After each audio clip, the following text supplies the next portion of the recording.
Welcome to the Right Time Podcast. The Right Time with Bomani Jones. Happy Friday, kiddos. You're listening to The Right Time with Bomani Jones on ESPN Radio. My name is Clinton Yates, filling in here. You want to get in touch with me? It ain't hard to do. 1-888-SAY-ESPN, 1-888-729-3776. Of course, ESPN Radio is presented by Progressive Insurance, and all guests on The Right Time up here via the Shell Pennzoil Performance Line. Other options to get at me: the 1-800-Flowers Twitter feed, at ESPN Radio, at Clinton Yates. Y'all know the rules. Apparently, I have to go over them from time to time because people seem to forget what's actually happening out here. Say it with me, children. If you step into my mentions incorrectly, I will embarrass you in front of your friends and your family, and I will not apologize.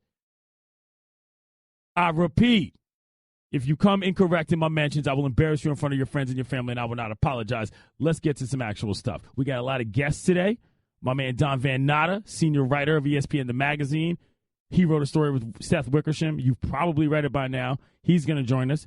Dan Graziano, ESPN NFL Insider, is going to be here as well. And we're going to catch up with Aaron Boone, ESPN MLB analyst. Of course, we got the World Series still happening, so there's a lot to get to. But right now, it's time for Straight Talk, brought to you by Straight Talk Wireless. Best phones, best networks, no contracts. Things are not looking good in Houston, y'all. After this meeting, the NFL owners dealing with the lot. Well, let's just say there was a quote that probably should not have come out of one Bob McNair's mouth. He's the owner of the Texans, in which he said, "We can't have the inmates running the prison," referring to the circumstance regarding player demonstrations surrounding the national anthem. All, of course, activities swung in motion by one Colin Kaepernick. Never mind the bastardization of the cause. Never mind what happened with President Trump. Never mind what happened with Jerry Jones threatening to bench people. We're going to set all that aside right now. We're going to deal with what's going on in-house with the Texans. When your owner comes out and calls you an inmate, A, and B, refers to his actual NFL operation as a prison, we got a problem, Shannon. We have a major problem. And guess what? Turns out about 10 players walked out of the facility today because they had issues with this. And guess what else happened? Well, DeAndre Hopkins, as the resident best player on the team, said, you know what? I ain't coming back. Not here for it. This is a move I pulled in high school a couple times. Oh, there's a fire drill? Y'all want us to go out there? I ain't coming back. I'm going to go ahead on and go home. You're going to make me leave class when I'm supposed to be learning. Maybe I'll just go ahead on and learn something elsewhere. But in the real, DeAndre Hopkins basically said, I don't know. Not really sure if this is for me. There's a couple things here, though. First of all, love a good botched cliche. Nothing makes you look like less of an intelligent person than botching a cliche, and I say that as somebody that does it all the time. The technical phrase is we can't have the inmates running the asylum, kiddos. But there's also an interesting point about this. And this is what I said today on Outside the Lines, if you missed that, which is that once McNair issued his apology and said that I don't want this to be taken literally, it's like, well, you know what the problem is with that is that the United States incarcerates more people than every other nation in the world. Like, this is not far from the sort of unfortunate reality we live in America to just slip up and say something about prisons that's actually pretty real. Which, if you want to get to the crux of the actual matter that Colin Kaepernick was referring to in terms of how the justice system operates, in terms of police brutality, and how that affects people of color, well, then that slip of the tongue is exactly why people are taking the knee, y'all. Understand that. 1-888-SAY-ESPN, 1-888-729-3776. Jeff in Michigan, what you got on a Friday? Hey, how you doing? Like the show. Thank you.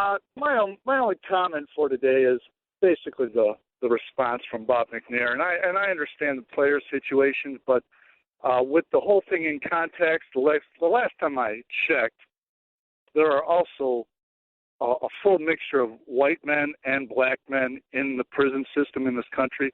So on any given day, a white man and a black man could equally be offended.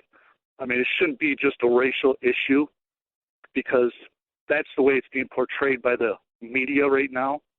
Because when he says that the inmates are running that he doesn't want the inmates to run the asylum, well, inmates in general mean anybody that's in the population of the prison, which includes white men and black men, correct?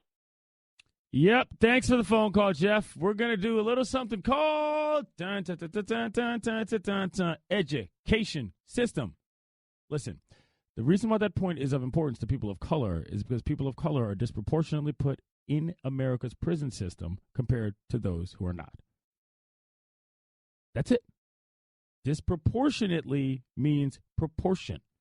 There are laws that are made in this country that affect black folks more than they affect white folks, and that's why they're in prison at a higher rate. That's all. We're not going to get too far down the road on that. But most importantly, the reason why this really matters, Shannon, is because if this becomes a matter of example for other squads, where if your owner messes up, oh, you know what, we just not going to play. If this sets a precedent for teams that have a decent amount of backbone in terms of the guys who are leading their squad, relatively, I don't know, financially well-off guys, you got a relatively veteran-laden squad, and your owner pops off, you might just say, I ain't got time for no unity, as the NFL like to say. I'm gone. Reading a quote from Dwayne Brown, the Pro Bowl left tackle of the Houston Texans, just ended his lockout, reported back to the team, I believe, this week. Dwayne Brown's quote earlier today was, "This is how you view us. You're an inmate. We can't let you get out of line. We can't let you speak for yourself." Ooh. Whoa. So now my question back to you, we saw the Texans walk out on practice, at least 10 players. Do you anticipate any players maybe not suiting up for the Texans this weekend? That to me is a stretch, because then you get into game check territory, and when you start messing with people's money, it's difficult. Now, I don't know if anybody on that Texans team is willing to forego a game check. That being said, we've seen guys like Chris Long forego a season full of game checks for the sake of a good cause. What if a Texans player said, yeah, I'll sit out, put my game check towards charity, playboy? I mean, there are ways around this without looking entirely insubordinate. This is not the end of this, though. And I got to say, this immediate reaction must be striking a fair amount of fear in NFL owners across the league. It's one thing to take a knee before a national anthem. That doesn't do a whole lot outside of what we'll just call, Shannon, optics. But if dudes are just going to stop playing, that affects the competitive balance of the team. That affects everything in terms of the chain of command and the coaches. That affects, for lack of a better term, order, which is the most important thing on an NFL roster when it comes to keeping guys prepared to play. And that's what the issue is. If these issues from the owner are affecting their own ability to increase their bottom line because the team doesn't want to play, you have a problem. And dare I say, Houston, we have a problem. Straight Talk Wireless, nationwide coverage on America's largest and most dependable 4G LTE networks. Coming up, going to talk to Don Van Natta. Great story in ESPN the magazine. November 13th is when it hits newsstands. Haven't said that word in a long time. I'm Clinton Yates, filling in for Bomani Jones. It's the right time on ESPN Radio. The Right Time with Bomani Jones. Back to the right time with Bomani Jones. My name is Clinton Yates, filling in here on a Friday. Guests on the right time up here via the Shell Pennzoil Performance Line. If you want to get in touch with us, do so on the 1-800-Flowers Twitter feed, at Clinton Yates, at ESPN Radio. Joining us right now, Don Van Natta, writer for ESPN the magazine. Headline, gaffes, TV ratings, concerns, dominated as NFL and players forge anthem peace. You've been doing the car wash here today. We talked earlier on Outside the Lines, Don, about this story which looks into what happened after all of this protest stuff sort of fell out. Let's start at the beginning because we're talking journalist to journalist here. When did you two decide, and Seth, decide that this is a story you were going to tackle? Well, we decided to go to New York for the owners' meetings last week, and we weren't sure we were going to write about it. We just started reporting, which we often do, and we kept hearing a lot of interesting things that were going on behind closed doors. So I think by the end of the day Wednesday, when the meetings broke up at the Conrad Hotel in Lower Manhattan, we had heard enough interesting, intriguing, revealing things about those meetings that we knew we were going to do a story and tried to do it as quickly as possible, and produced it for today. Let's go through the timeline here of the meetings for those who are walking into this cold. So there were 2 days over which these meetings happened. They were at 2 different locations from what I understand. Take me through, but before we get to the details, just sort of what was happening from a timeline standpoint. Right. So the first day of the meetings, there was a very rare players-owners meeting that occurred at the Park Avenue headquarters of the NFL. There were 11 owners that were there. There were about a dozen players there and 1 former player, and then the 3 union executives, DeMaurice Smith, the head of the union, and Roger Goodell, Troy Vincent. What's interesting about that meeting is just how you're going to actually hold that meeting itself, where people are going to sit was something that was considered by the owners before that meeting occurred. It was 10 o'clock last Tuesday morning, and the owners thought usually when we meet with the players in the union, we're across the table from them.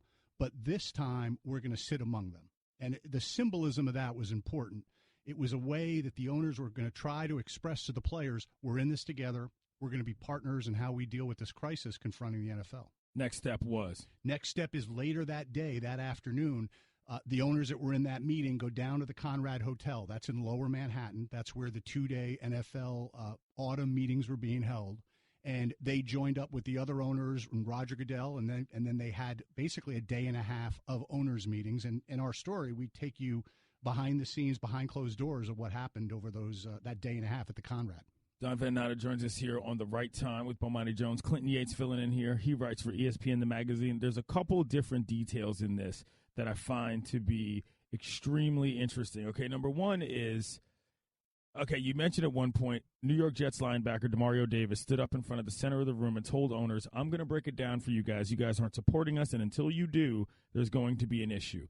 Falcons owner, as you reported, Arthur Blank, later told Davis that he'd missed his calling as a great public speaker. Now, to the average fan, that sounds like sort of a nice thing to say, but there is a level of condescension there I found that was palpable. I was wondering what you thought about that, not in terms of how you reported it, but in terms of what you read, or not what you read, but you heard from everybody else. Yeah, I actually think that Blank did not mean it in a condescending manner. I don't think that Davis took it that way either, from my understanding, from our reporting. But what was important about that moment is Arthur Blank actually was deeply touched by that players-owners session. And I think comments that Davis made that said, look, to the owners, you've got to listen to us. You cannot just, pay lip service to our issues. And that was a major concern in that room. I mean, one of the things that the owners heard from the players said, you can't behind closed doors and inside the locker room say you're empathetic to our causes and then publicly say nothing. Or like Jerry Jones say, if you take a knee, you're not going to play that Sunday. So that message, and Davis was really outspoken and very passionate. And I believe that Davis didn't take it from Blank that in a condescending manner. And I think it actually deeply touched Blank. We talked to him for the story, and he was giving high marks to all the players. Said it was one of the most important meetings he'd ever been to in his entire life. And I think because of Davis's passion, that message was delivered loud and clear to Arthur Blank. I only bring it up because it shows a little bit of the nature of the relationship between owners and players, is that something happens outside of playing football, and these guys are borderline shocked to the point that they have to say something like that as if, number one, the two things are mutually exclusive, and number two, maybe somebody else hadn't told them that in their lives. You know what I mean? It's like, hey, I don't need you to tell me that I know how to talk in front of people and create a point that actually moves somebody. And the fact that Blank was moved to say that, again, I think it's a good thing overall, but it sheds some light, like I said, on sort of how these guys interact with each other. You mentioned Jerry Jones. Jerry Jones is obviously sort of the fulcrum on an owner's level between a lot of these different things. Not only was he the one who took the knee in that game with against Arizona, with his team, but he's also the most powerful owner in the game. There's no questions about that. He's the most famous owner, and he's also the only owner that's a GM. I'm fairly certain on that level as well. So he is not just the richest guy on many levels. He is interacting with the game on a different level. His involvement was not what some people might have thought overall on the weekend in terms of the meetings he was in and where he was involved. Explain that to me. Well, one of the most striking things is that owners-players meeting that the session began with. Jerry Jones wasn't there. He was not invited by Roger Goodell. Now, Jerry Jones is widely regarded as the most powerful owner. A lot of people call him the shadow commissioner. And for him not to be there, he was kept out purposely by Roger Goodell because he was worried that Jerry sucks all the oxygen out of the room when he's there. He's always selling. He's a salesman. And they were worried, Roger Goodell and other NFL executives, that it was going to become a referendum on Jerry's very public stance that if you take a knee, you're not going to play that day. So they excluded him from that session. But, of course, Jerry was not going to keep his mouth shut. Right. You knew that afternoon Jerry was going to get rolling, and he did. And he spoke up in the afternoon, although he was somewhat muted that first day, that Tuesday afternoon. But it wasn't until Wednesday with the owners where he basically said, look, all of the business metrics are going south. Television ratings are down. Merchandise sales are down. Every single way you can measure the popularity of the NFL, all the polls are quite alarming. They're all going in the wrong direction because this issue is resonating across America, across much of America. And Jerry was so concerned about that, he felt the owners should have voted on a mandate to require all the players to stand during the national anthem. But it never got any traction. So what's so interesting about what happened in New York in those 2 days is Jerry, who's used to winning, who engineered 3 franchises to move to 2 cities to glittering new stadiums and is always getting his way in these meetings, he didn't get his way. He took the L at these meetings. Don Van Natta joins us. He wrote this story with Seth Wickersham. It's in ESPN, the magazine's November 13th edition. You're listening to The Right Time with Bomani Jones on ESPN Radio. My name is Clinton Yates, filling in here on a Friday. Get instant gold status at Shell. Join the Fuel Rewards program now at fuelrewards.com/gold. You talked about things that didn't get out of the chute, and this is sort of a side detail, but I really want to know what your thoughts were about this. Anna Isaacson, Dawn Hudson. They had come up with a plan that was basically saying, look, we could concede something here and maybe for the greater good of everybody involved, take steps in that direction. Now, Anna Isaacson was brought on to this league a while ago because of her history working with domestic violence and some other things, and Dawn Hudson was otherwise already famous to come in as an image consultant for this league. For 2 women to sort of get railroaded out by a bunch of guys who basically said, we're not even getting close to conceding anything, this was only a small paragraph in your story, but it shed some light on sort of how aggressive the owners wanted to be about this. What did you think about their involvement in this entire situation? Well, their involvement, they came up, as you said, with this 3-pronged action plan. The owners, when they heard it, they actually adopted it. They actually accepted it. But when the 2 women first put the proposal up at NFL headquarters, Roger Goodell, the NFL executives, they hated it. So the execs, not the owners. It wasn't the owners. It was the executives. Pardon me. Yeah, it was the executives who did not like it. And they just thought that it was too political, that it was going to incite President Trump for possibly saying more negative things about the league. They didn't think it really went very far. I mean, really all the 3-pronged plan does for your listeners is it basically says that the NFL is going to help the players with lobbying efforts on Capitol Hill and in state houses. Now, that's something that is of concern to them. It's fair. It's fair. It's also using the NFL platform the way it does on, breast cancer and other issues for this, which is also fair. But it also was attached to it a large request for a lot of money, for a lot of marketing money. And the throw the money at the problem idea got shot down right away by the business executives of the NFL and by Roger Goodell. Now, what's interesting about it, Clinton, is then a couple days later, Goodell gets behind the plan, right? Basically because there's no other plan, So he embraced it, I believe, from our reporting because it was like they had no other ideas. I mean, look, this is a really difficult problem that they're wrestling with. You've got some fans that believe every single NFL player should stand every single time. Quite a few fans. And some of those fans have been turned off. You got other fans who say it's a constitutional right. The players have every right to protest. So it's a deeply polarizing issue. And I think that they've had a very difficult time getting their arms around it and figuring out a solution. And this was the action plan by default before the owners. Oh, got a lot there. Don's going to come back for another segment. We're going to talk more about this I'm Clinton Yates, filling in for Bomani Jones. It's the right time on ESPN Radio. Do you do truck stuff? Getting muddy stuff? What about look at me stuff? I love look at me stuff. The Firestone Destination all-terrain tires are ready to go wherever the road takes you, from the city to the backwoods, from Main Street to no streets, and any truck stuff in between.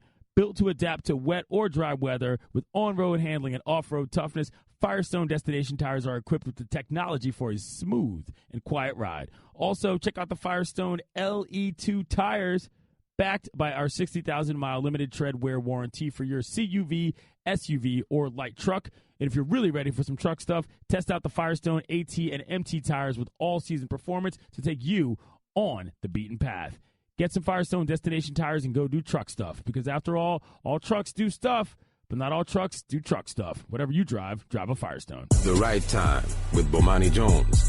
Welcome back to The Right Time with Bomani Jones. My name is Clinton Yates, filling in here on a Friday. All guests on The Right Time up here via the Shell Pennzoil Performance Line. With us now, we've got Don Van Natta of ESPN, the magazine. His story with Seth Wickersham we've been talking about. All right, Don, what level of psychological preparation from what you saw did the execs and the owners have going into this meeting, considering that this is a group of people who are rarely, if ever, on shaky ground? Yeah, morale in the NFL office is extremely low.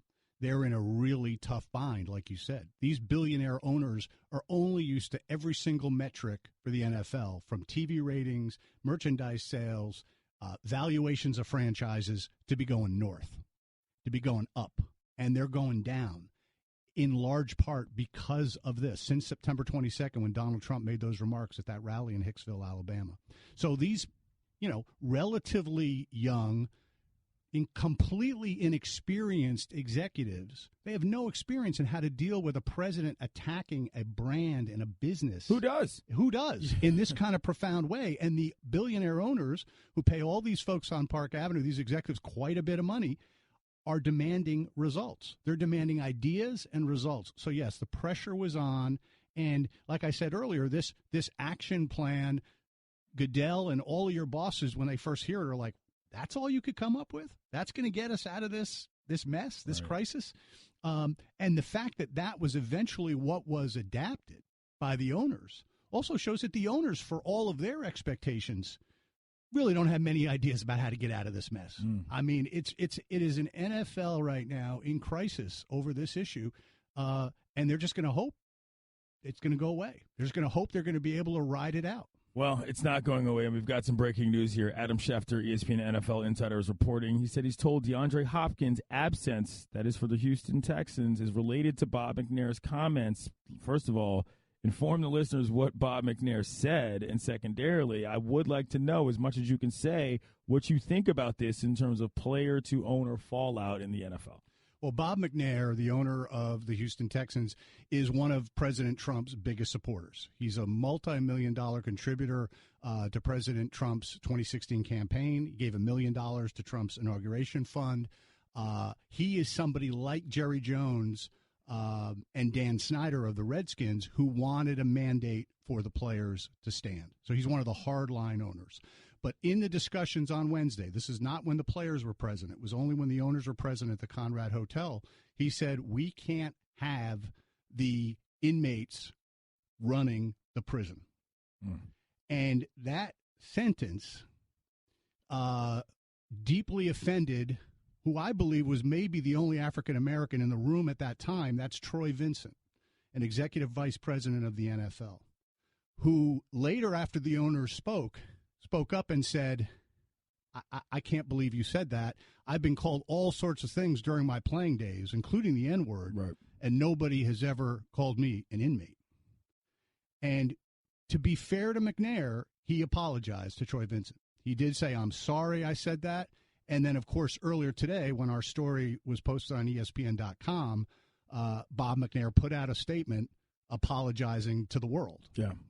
And I take him as a word that it's sincere, but it's a deeply revealing comment in this context that an owner makes about how he sees the players. It's also a weird mixed metaphor, too. Right. It's an intellectual botch on a couple levels. Right. But did any owners in your reporting indicate that they thought they might see some personal fallout like this? If DeAndre Hopkins is sitting out practices, what's to say that another team or even, I don't know, a position group might do the same for another squad and say, hey, I read your story, Don. I read what was written there. I didn't particularly enjoy what our owner had to say. I might have to take a couple days off. Did any of the owners or any of the execs indicate that threat and something they thought might happen? No, not a word. Not a word about that. I mean, the way it was described to us by people who heard it, and Seth and I had multiple sources for this, he said it, people cringed. I mean, people were aware enough among those owners this wasn't a good thing, but nobody spoke up from what I understand about it in real time. The commissioner didn't say anything about it. And it wasn't until later that Troy Vincent took it upon himself to come after McNair in the way he did, and he was quite passionate about that later on, after the fact, Bob McNair came up to Troy Vincent and apologized. Last thing I'll ask you, Don, and this is important because let's not forget why we were here. Colin Kaepernick decided to sit for the national anthem in a preseason game. He decided to take a knee in a regular season game because he wanted to make a statement about police brutality in this country and the treatment of folks of color. On a basic level, did the actual concerns of one Colin Kaepernick come up without being asked from anybody involved here in your reporting of this story? Yes, it did. It did. And the players were quite passionate about that. They do not like the fact that their message on this got obscured by the political frenzy of the Donald Trump attacks on September 22nd and all of the tweets that the president followed up, the anti-NFL tweets that he followed up that attack with over the course of the next week or two. Mm-hmm. They feel that calling it an anthem protest, in quotes, I think we have a line in our story about that, is wrong. It's not a single player will tell you that they're protesting the national anthem or the flag or the military. They're protesting, racial inequality. They're protesting the failure of the criminal justice system for African Americans and for all Americans. Yeah. They'll say, and they express that, Clinton, quite clearly in the players' owners session. And I think that was a good thing that they did, and certainly a lot of owners. Look, I think the fact that the mandate to stand that Jerry Jones desperately wanted going to New York never even got discussed in a real way on Wednesday was in large part because of the sincerity of those players in that message in that 3.5-hour session on Tuesday with the owners. I think the owners that were there heard it and came away. And look, also practically speaking, from a business standpoint, if you force the players to stand, a lot of them are going to react just the way Donald Trump did after right. Week 2. On week 3, what was it? Several hundred players either stayed in the locker room, took a knee, raised a fist, whichever way they chose to protest. A lot of it was a protest of what Trump had said about them. But I think the owners were smart enough to reject that. But I think in large part why they did is because they are really sincere about moving forward with the players in a partnership, trying to come up with. Some owners literally said to the players, tell us what we can do. Yeah. What can we do? Martha Ford, the owner of the Detroit Lions, she's writing checks for, work that's going to be done in Detroit. And I think we're going to see Michael Bidwill in Arizona do that. And some other owners are willing to put their money where their mouth is to help the players with these causes to try to get real change. But that's a long, slow, expensive process. And the question is, how much patience do fans have while this goes on if protests continue? I think it might be more than the owners realize. We're going to end this on a little game I like to call one-word answer. You have to play by the rules. Do you think Colin Kaepernick will ever play again in the NFL? No. He's Don Van Natta. He knows how to play the game. His story with Seth Wickersham is called Gaff's TV Ratings Concerns Dominate as NFL Players Forge Anthem Peace. It's in the November 13th edition of ESPN the Magazine. Thank you, Don. Thank you. The Right Time with Bomani Jones. To the Right Time with Bomani Jones. My name is Clinton Yates, filling in here on a Friday. ESPN Radio is presented by Progressive Insurance. Now you can test drive Snapshot, even if you have insurance with another company. See how much you can save before you switch. Since you all want to test me, let's go ahead and do this, kiddos. 1-888-ESPN, 1-888-729-3776. Or you can hit me on the 1-800-Flowers Twitter feed at Clinton Yates at ESPN Radio. Some dude hits me up and says, we all know that it was a Freudian slip from Houston's owner. Had he said asylum, it wouldn't even be news. Number one, he didn't say asylum. Number 2, don't use terms you don't understand. A Freudian slip is when you say something you actually mean when you didn't mean to say it. Let's review. A Freudian slip is not just a figure of speech. It is a reference to your brain leaking something out that you feel on the inside that you never meant to say out loud. That actually slips out anyway. 1-888-ESPN, 1-888-729-3776. Call me if you want to. We reviewed this all. Houston owner, he said what he said, and the guys walked out. I'm not making this up myself. I didn't call DeAndre Hopkins on the phone and say, yo, dog, you seen this story? You might want to do something. This isn't about me. It's about players reacting to something their owner, the guys who signed their checks, did. 1-888-ESPN, 1-888-729-3776. Andrew in Illinois, how are you? Pretty good. Andrew, you there? Yes, I am. All right, go on. We'll see if this works. I think the sports media, and I would include ESPN in that, is playing a little trick called mock outrage with this Bob McNair story. A lot of the country is knowing full good and well that ESPN has kind of become a joke. The way they're going mock outrage on this whole subject with the national anthem protesters and how people feel about them, you're making people who don't like this stuff like they are the enemies and they're villains of the people. You know that's going on, and you're going to pay because your guys' ratings are going in the toilet, and you know it. Thanks for tuning in. Funny how that works. 1-888-ESPN, 1-888-729-3776. It's not a mock outrage when players are walking out of their jobs because they don't like what their employers are doing. That is what this country was built upon, your fundamental right to express yourself. Sure, you are going to have to deal with the consequences. You're absolutely going to have to face the reality of the choices that you make. Nobody is implying otherwise. The difference is, in this place versus a lot of other countries in the world, you're actually allowed to do it without facing retribution from the government of the United States of America. Or at least that's the idea. 1-888-ESPN, 1-888-729-3776. Pat in Oklahoma, how you doing? Hello. Hey, you're on the air. Hey, like I said, I'm embarrassed to say that I'm a Dolphin fan, but is there any way that the Dolphins can save face for the season by getting Kaepernick out there? As in getting a quarterback who might be actually able to lead that offense? Or as in terms of what they look like from a franchise as an outward-facing like company? For both reasons. That's a decent question. Thanks for the phone call, Pat. I don't know that the Dolphins are in a savable offensive situation, Shannon. But I do think that if you're the first team in the NFL that manages to sign Colin Kaepernick, you will get a reasonable amount of love back from these so-called streets. 1-888-ESPN, 1-888-729-3776. Garrett in Pennsylvania, quickly. Hey, what's up, man? How's it going? Pretty good, man. Hey, don't got much to say other than the Eagles are going to win the Super Bowl this year, and let's be done with the talks about race. All right. I'm going to say something very quickly. The next time either one of those things happens will be, guess what, kiddos? The first time. Coming up, the Dodgers' Dave Roberts says he wouldn't change Game 2's decisions on his part at all. I don't know that I agree with him on that. Made a couple of decisions that I didn't love, but I still think made sense to him. I'm Clinton Yates, filling in for Bomani Jones. It's The Right Time on ESPN Radio.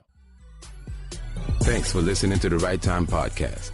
Please come back Monday for more. And don't forget to listen to The Right Time with Bomani Jones from 4 p.m. to 7 Eastern on ESPN Radio and the ESPN app. Welcome to The Right Time podcast. The Right Time with Bomani Jones. Welcome back to The Right Time with Bomani Jones, kiddos. My name is Clinton Yates, filling in here on a Friday. ESPN Radio is presented by Progressive Insurance, and all guests on the right time appear via the Shell Pennzoil Performance Line. If you want to get in touch with me, you can do so. There's two ways. 1-888-SAY-ESPN, 1-888-729-3776, or you can get at me on the 1-800-Flowers Twitter feed. Quick disclaimer in case you're new to the program. If you come incorrect in my mentions, I will embarrass you in front of your friends and your family, and I will not apologize. That goes for the phone lines as well. Since y'all are very fired up about the situation concerning Houston Texans owner Bob McNair, who said we can't have the inmates running the prison in regards to the circumstance related to the national anthem and NFL players, we're going to get on that again. Y'all apparently are very upset about this, and I understand why. There was a great story in ESPN, the magazine, that's coming out. We talked about this earlier in the show, about what happened when the players met with the owners. Some of y'all seem to believe that the fact that the 10 players who on the Texans who walked out of practice today, one of which did not return, who happens to be the best player on the team, DeAndre Hopkins, some of y'all seem to believe that this is somebody else's fault other than the owner of the teams. Some of y'all seem to want to believe that if he'd said something different, then things would have gone differently. Of course they would have gone differently, but he didn't say something differently. 1-888-SAY-ESPN, 1-888-729-3776. David in Indiana, what's up? David, are you there? Yeah. You're on the air. I wanted to bring up that there's a deeper problem at play, and I think it has to do with the choice of using a cliche. It just speaks to a deeper problem in our society that somebody in that position would say something like that. They would need to choose better language in trying to get their point across, and it just speaks to the separation between the owners and the players in the way that somebody would use that kind of language. Thanks for the phone call. That's a decent point. The flippant manner within which he said that was bothersome, but I think that the Freudian element there is an important one. You know?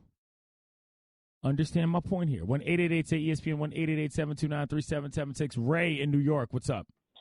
Yo, what's going on, man? I just want to make a quick point. I'm in the military, right? So basically, you have to understand, like, as far as people taking the knee, you have to respect the freedom of speech regardless, because we fight for the right to have that right. That's what doesn't make us a fascist country.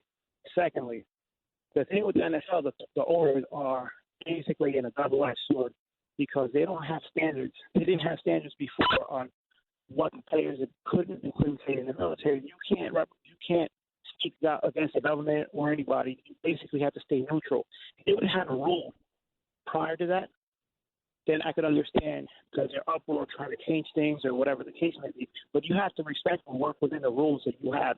And them using their platform is well within their rights, unless otherwise indicated in the contract prior to joining the NFL. It's a tough situation, but people have to respect people's rights in the forefront to say what they got to say and do it peacefully. You don't have to agree. That's what makes us the United States, the ability to express ourselves properly. Thanks for the phone call. That was a good phone call. Not a great phone quality, but what can you do? He made a good point. This is what it comes down to, folks. The whole point is that you should be able to say and do as you like. And yes, Bob McNair can say and do as he likes. But guess what? The result might be that your employers might walk out on you. That's what it is. It's unfortunate, but it's real. You're listening to The Right Time with Bomani Jones. My name is Clinton Yates, filling in here on a Friday. We're going to take a hard right turn right now, and we're going to go to something I like to call baseball.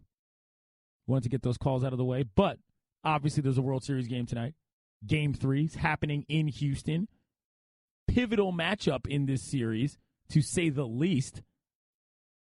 And Game 2 was an awkward one. I say it was awkward because some people believe that Dodgers manager Dave Roberts overmanaged. Now, look, it was a classic matchup. Don't get that twisted. And we're going to talk to Aaron Boone later in the program about this. Hopefully another guest as well. But Jessica Mendoza, excuse me. And I just wasn't sure if we were going to get that. We did. Thank you, Shannon. But there were some things that happened here that made this game a little bit dicey. Dave Roberts pulled Rich Hill in the 4th. Now, I understand that Dave Roberts wants to press a lot of buttons, and that Dodgers bullpen hadn't given up a run in God knows how long. But I think he shortchanged himself in this scenario. Rich Hill was looking good. Rich Hill had struck out Jose Altuve not once, but twice. And he didn't just strike him out by beating him on some nonsense. He corkscrewed him the second time. And he made him look foolish the first time. Altuve was off balance. And I understand that he didn't look great otherwise. But if the guy who's the best hitter on the team isn't even getting after your guy on the mound who you started, you got to consider leaving him in. Look, I understand that teams get to Rich Hill on their third time around. But what happened when the next guy came in against Altuve? Oh, guess what? He hit a homer. I mean, so at that point, you've got to wonder whether or not that was the right decision. Now, everything he did after that, I didn't necessarily hate. You got to understand the Dodgers caught a break with that ball that hit off Chris Taylor's the bill of his cap and went straight to Jock Peterson. That could have been way more runs. They caught a break there. Also, I believe it was in the eighth, Shannon, when that ball got sliced to right and Puig didn't catch it, hit his glove. So the reliever he had just brought in ends up having to come out, whereas, because that ended up being a ground rule double. Whereas if he makes that out, that sets things up a little differently for the rest of the bullpen. So I didn't have a problem after basically anything Dave Roberts did outside of pulling Rich Hill. But pulling Rich Hill was an issue. Did you think Dave Roberts overmanaged him? A little bit, yeah. Of course, revisionist history is what it is, but I think he did try to overmanage just a bit. You know, you go out there and let your guy, especially like to your point, if your guy's dealing, he struck out Altuve twice, you keep him in. Let him do his thing. Who else is he there to get? He can't get out. I mean, you know, it's one thing if Altuve's going crazy on him. He's not. My question to you in regards to Roberts, does he change his approach now going into tonight's game 3? Because you think about their bullpen, the Dodgers bullpen, you would think one of the best in baseball. They get touched up here in game 2. So do you change that? Do you let your starters last longer, maybe a third time through the rotation here? My issue with that, first of all, no, I don't change my approach. But what I do change is how quickly I'm pumping the accelerator. They were on their last available pitcher by the time they got to the 11th. Like, what if that game gets tied and keeps going? What do you do then? Then you were literally out of gas, running on fumes. So that wasn't particularly smart to me. But I don't think that the approach is the issue. I think the execution was the main problem. Let's hear about how he's managed that bullpen in the postseason. This is Dave Roberts, Dodgers manager. You're going to have to lean on everyone, but extending your pen to an extreme amount right now in Game 2 or Game 1, understand you still have to win 4 games in a 7-game series. You still have to be very careful of that. With the way that things have gone for us in the postseason, we've allowed for rest because of games in between series or days in between series. I think that it's the balancing of the part of the lineup, what you have available, and make a decision. So that's something that I got to weigh. I got to manage kind of every game. I feel like Dave Roberts is trying to do too much. You don't have to use every guy. You don't have to press every button. This feels a little bit like, I know this is sort of a weird comparison, but you remember the Pete Carroll situation where he decided he wanted to throw on the goal line instead of hand it to Marshawn Lynch because he wanted to outsmart everybody. Show everybody that he could do that. Ends up losing in the Super Bowl. I'm not saying it's the same by any measure, but it is not dissimilar in the context of sometimes coaches want to prove and managers want to prove they're the smartest guy in the room instead of just trying to win the game in the best way possible. I don't think Dave Roberts does this a lot. I think he did this in Game 2. I don't think he'll do it again. But I don't like what he said before. He basically tried to say, well, if I got to press my buttons, I got to press my buttons. Well, that's the difference. You don't actually have to press the buttons just because they're on the toy. Coming up, Dan Graziano, ESPN NFL Insider, is going to join us. Going to switch things back to the gridiron. I know you want to talk about it. I'm Clinton Yates, filling in for Bomani Jones. It's The Right Time on ESPN Radio. The Right Time with Bomani Jones. Back to The Right Time with Bomani Jones. My name is Clinton Yates, filling in here on a Friday. All guests on The Right Time up here via the Shell Pennzoil Performance Line. And joining us right now on said line is Dan Graziano, ESPN NFL Insider. Obviously, I've had a lot of phone calls about this Bob McNair situation, so I want to get your thoughts on that early, not in terms of what he said, but in terms of what you're hearing and how that might affect the Texans' locker room. I mean, that's a serious situation. Yeah. Walking out midweek, I don't care what it's about, that's a problem from an organizational chain of command level. Dan, what are your thoughts? Well, when I first read it, I thought this guy's going to have to come out and really kind of own this and fall on a sword today because, like, you can definitely see the idea that this is an old man using an old expression at just a disastrously bad time. Like, of all the words to use, I mean, one of the things they're talking about is criminal justice reform, and now you're using a word like prison. It just shows anyone who wants to point and say, see how out of touch these guys are, can point to that. And that has the chance to, knock off track any good work that was done last week in New York or any of these discussions the players have been having with the owners. So that's the concern of a lot of people involved. McNair's statement, he put it out. I might have gone a little stronger. But, yeah, I think he's going to have to, in addition to the public statement, he's going to have some work to do in his own locker room because I'm sure there are players in there that saw that and go, see, these guys don't get it, and they never will. And I think that's probably a pretty common sentiment among a lot of people in the NFL today. Dan, what did you take of the fact that DeAndre Hopkins was the one guy that didn't come back? There's an argument he's the best player on the team. I happen to believe that. There's one thing for 10 guys to walk out and 10 guys to come back. When 9 guys come back, and the other is the one who most people probably know on your squad who's not the quarterback and not J.J. Watt, different discussion. I mean, look, it's a very personal issue. These guys are all dealing with this on a personal level. It affects their lives. Jed York of the 49ers at the owners' meetings last week was fairly eloquent on the idea that, look, meaning Jed York, I as a rich white man do not understand the experience of being black in this country. I'm a white man. I do not understand the experience of being black in this country. I don't pretend to. And, for someone to – I'm not going to sit here and tell someone how to act in a situation where they feel that they're being wronged or they feel that they are, being not heard or misunderstood by the people that employ them that are trying to, that are trying to work with them on this issue, so they say. So to me, I mean, however anybody on the Houston Texans wants to handle this situation is their perfect right, and I don't think, it's right for us to sit in judgment on it. Does it sound an alarm bell?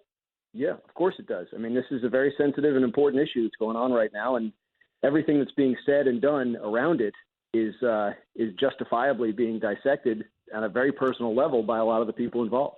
We're talking with Dan Graziano, ESPN NFL insider here on The Right Time with Bomani Jones. Clinton Yates filling in here on a Friday. Nothing makes up for a football obsession like bouquets from 1-800-Flowers.com. When you order a dozen red or assorted roses for only $29.99, you'll get another dozen plus a vase absolutely free. Go to 1-800-Flowers.com/ESPN. Switching gears back here, Dan, to some actual football, if you will. The Kiko Alonso situation. From what I understand last night on Thursday Night Football, I watched that. I've heard a lot of different opinions on that. Dirty or not is one question, but it still seemed to be illegal from what I understand of the rule. What have you taken away from that after a day of being able to digest what your reactions are? Yeah, illegal because he hit him in the head. And this is something that, it's a pretty cut and dried line now. Forcible contact to the head or neck area is a penalty. And it seems like in cases like this, you look at Danny Trevathan, you look at Andrew Sendejo of the Vikings just the other day, it seems like it's also a suspension now. And I think that's probably what Kiko Alonso can expect. And the argument of dirty or not, I don't want to say it's irrelevant, but I think when it comes down to the league handing out discipline on matters involving hits to the head, it's not as relevant as the facts of the case. The man was hit in the head. Now, could it have been avoided? Did he intend to hit him in the head? Did he slide late? We can argue those, till the cows come home. But he got hit in the head, and that's exactly the kind of hit that the NFL wants out of the game. So they're coming down hard on those hits. I would not be surprised to see Alonso suspended. Staying on topic with these kinds of things, Vontaze Burfict, he got hit with the fine for kicking the Steelers player. I don't know, man. Dan, I know you covered this league. I follow the league not because I care about it, but because I like it to some level. And this Vontaze Burfict guy, I mean, there is not a place in this professional sports league, in my opinion, for him. How much longer does this go on? And a separate question, at what point do you start looking at the Bengals for some level of responsibility for how this dude acts when he plays football? Because the issue is self-control. I mean, it's anger and self-control with Vontaze Burfict, right? It's not if you can't control yourself on the field. So obviously the league looked at this last incident and determined it didn't fall in line with past incidents that have resulted in suspension, or else they would have suspended him longer than they have in the past. Escalating discipline is the idea. So you want to be careful with Burfict not to just throw everything he does in the whole Burfict's a bad guy bucket. But, he gets scrutinized for good reason. He's got a record. Like he's done this kind of thing before. Right. And so I don't know. I mean, I think with Burfict, the thing that happened in preseason was illegal under a change or an emphasis they made to the rules this past year. And he got suspended for it, and the suspension was reduced from 5 games to 3. I think if another player had done what he had done in the same exact situation, the same game, he might not have been suspended, or he might only have been for 1 game. So you see the league keeping a close eye on Burfict as a result of these past suspensions. But, yeah, it's a fine line the league walks, because you don't want to fail to come down hard enough on a guy and then have something happen in the game that could have been avoided if you had. So they're watching him closely. I mean, all I can say is this last incident with the Steelers, I guess, just didn't rise to the level that they felt other incidents in the past had. Dan Graziano joins us, ESPN NFL insider on the right time. The Skins play the Cowboys. They're both 3-3. Not only do I want to know if you think either of these teams will catch the Eagles, I want to know what you think will happen in this game, as I am a fan of the Burgundy and Gold. Yeah, I think unfortunately for the Burgundy and Gold right now, the offensive line is just an injury-riddled mess. I mean, Trent Williams is playing, but he's obviously not himself. They lost a couple other linemen to injury in that last game. I just feel like that sets up poorly for them. Dallas's pass rush is a little underrated, I think. I think they'll probably be able to get after Cousins and move him off his spot. And Washington hasn't established any kind of run game. Obviously, the offensive line injuries aren't going to help that. So I favor Dallas in that game. And in terms of catching the Eagles, Dallas has the much better chance because they haven't played them yet, whereas Washington's 0-2. Yeah, good point. So not only are you 2.5 games back, but you're 2 down on the tiebreaker side, and that's a little bit rough. So I think these are all good teams, but I think whoever loses Dallas and Washington is going to have a hard road back to the playoffs, obviously. Dan, that's not like a hot take. I mean, 3 and 4 is – yeah. I think the Eagles are good. Like, it is not being difficult for me to buy into this. I mean, I went to their camp. I came out thinking team on the right track, but probably still about a year away. Obviously, I was wrong. I just felt like they were still putting it together and leaning on young players to an extent that, is tough to do when you're a contender. But when you convert every single third down and you can be sacked by 4 different guys and then sort of pop out of like some kind of magic trick, there's something special going on there. And I think, Carson Wentz is in a mode right now. He's playing extremely well. Can he continue it through the whole season? I don't see why not, other than he's a young player and sometimes they're erratic. But they do seem to be in a real good zone right now. Last thing I'll ask you, Dan, before we get out of here, did you have any other final takeaways from that story, the ESPN, the magazine, when they came out today? I mean, there was a lot in there. It was a very sort of thick document. But from you, what did you feel was the takeaway? The owners and the players are 2 incredibly different groups of people. Like, they're both rich to a certain extent, but it's different kind of rich.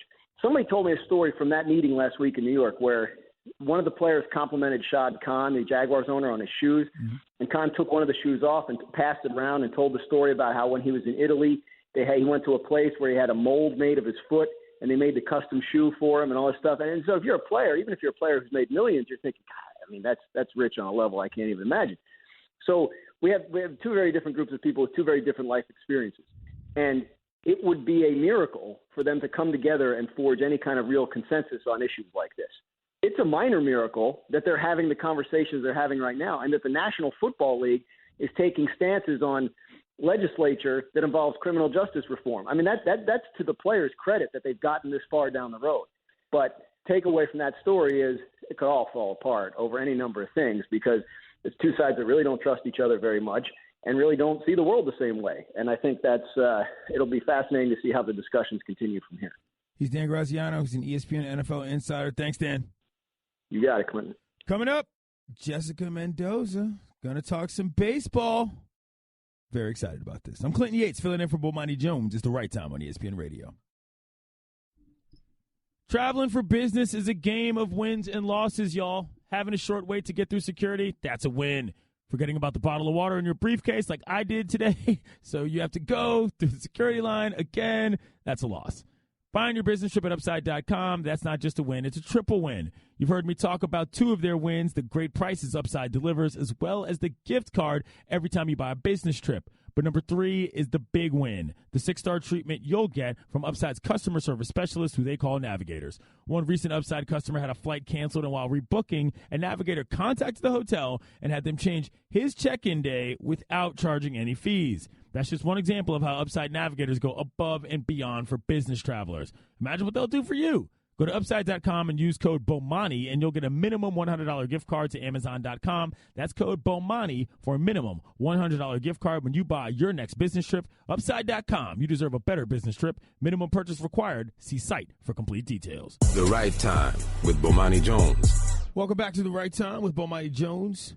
My name is Clinton Yates, filling in here on a Friday. ESPN Radio is presented by Progressive Insurance. Progressive is celebrating 5 years and more than 500 cars donated to vets. To learn more, visit keystoprogress.com. Joining us right now on the Shell Pennzoil Performance Line is Jessica Mendoza, ESPN MLB analyst.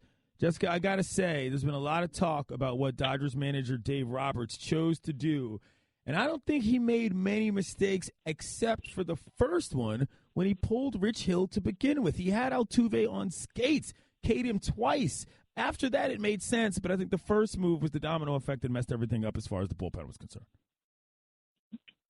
You know, I when he first did it, I knew why he did it, and this is part of what is kind of the future and where we're at in the baseball era right now as far as the analytics. I mean, it was clear that they had a conversation that when Rich Hill got to the third time through the lineup, that Kenta Maeda was going to face those top 3 dogs, the big righties, George Springer, Jose Altuve, and Carlos Correa. And it just felt like, and it was obvious, that no matter how well Rich Hill was throwing, because I felt like he had come off his best inning. He struggled that first inning. I felt like he got better and better. You could see the frustration on his face, and obviously to have hindsight, it was the wrong decision. But this is where the analytics, it was set up.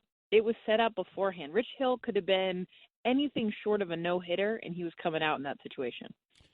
There's an argument with me, though, that at that point, if it's going to be that predictable, then it might not necessarily be the right move, not just from a hindsight standpoint, but from a hitter standpoint. If you're saying, I know this guy's coming out third time around, I can gear up for whatever it's going to be. Sure, Maeda's got good stuff, but as a hitter, how do you approach that knowing what you're going to deal with in that third AB?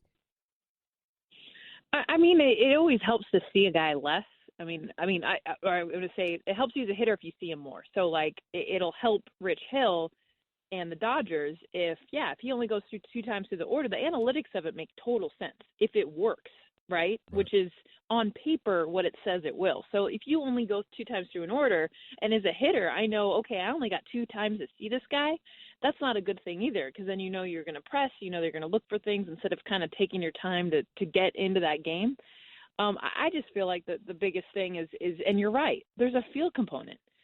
We can't just sit here, and the beautiful part about baseball is that the analytics, yes, are a huge part of it, but at the end of the day, you got to go out and beat those guys. Like, how do I beat them? And the feel for that is what happens at a World Series game, and that's when I credit a manager, is when he has to make a difficult decision and maybe go against what on paper says is the right thing to do.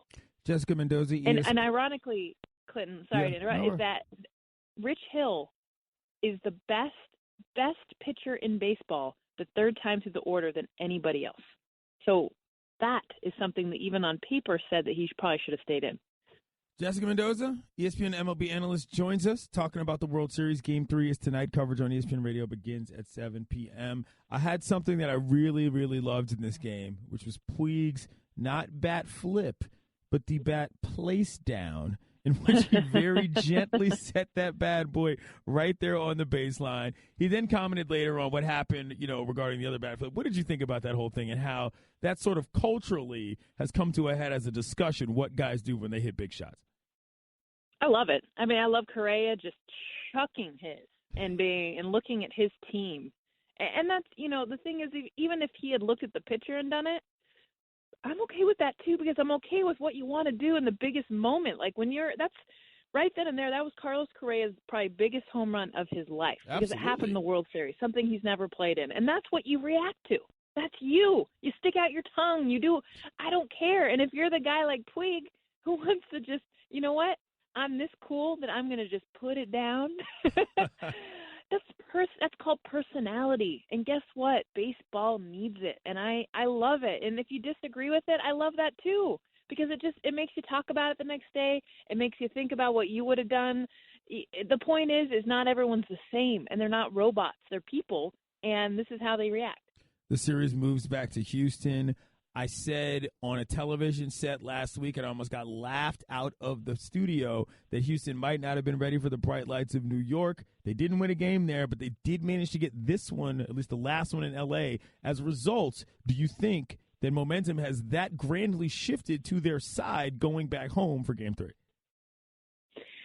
I think the Dodgers still get one in this series. I mean, there's a lot of and I'm not saying that they'll get Game 3, although I feel like this is a good chance because of Yu Darvish and his experience against the Astros. But I agree with the fact that the Astros, the way they play at home, it's not just a fluke. And talking to them, I was around them. They're on the batting cage in L.A., and this is like before Game 2. So they've just lost a game, and they're talking about how much they can't wait to get back to Houston. And not because they didn't like L.A. or they weren't looking forward to Game 2. They know.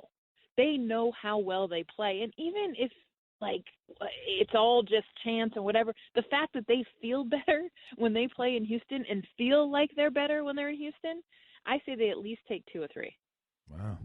All right, let's switch gears out of the World Series. A couple side baseball managerial questions. Are you a questions. Dodger fan? Because no, I'm a Nats fan. I'm just, I just sounded sad. I'm sad.